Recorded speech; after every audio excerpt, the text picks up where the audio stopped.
Alors ici nous allons voir le troisième portail, donc le portail d'un particulier. Donc c'est aussi un portail donc avec deux battants. Donc là on voit la fermeture donc du portail avec le clignotant.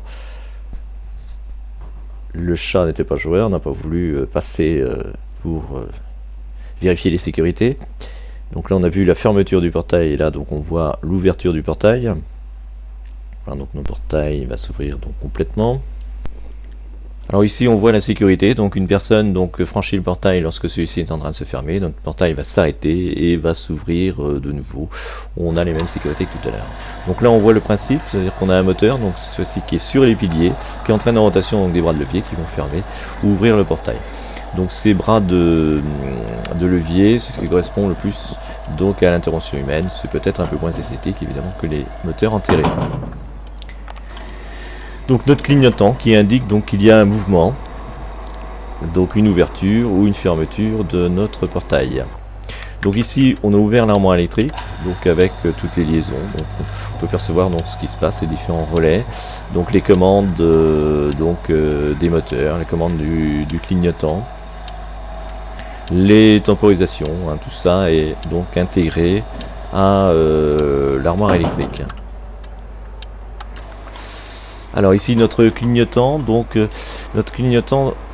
pendant son fonctionnement, ça veut dire que si quelqu'un est détecté, en fait, il y a une sécurité, c'est-à-dire que le portail va s'ouvrir.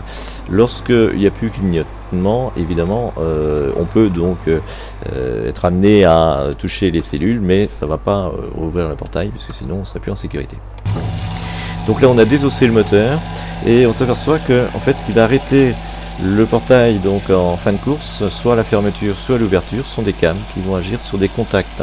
Donc là on va voir l'arrêt fin de course à la fermeture.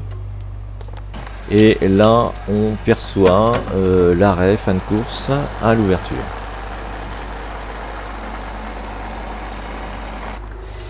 Donc là on perçoit l'ensemble. Donc l'armoire électrique, le moteur et le clignotant.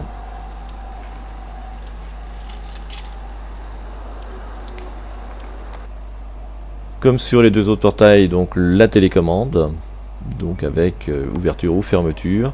Ici des butoirs pour que le portail ne s'écrase pas sur les piliers. Ici donc des cellules. Là il n'y a qu'une paire de cellules donc sur ce portail là, contrairement aux autres où il y en avait 4. Donc voilà pour ce troisième portail abattant.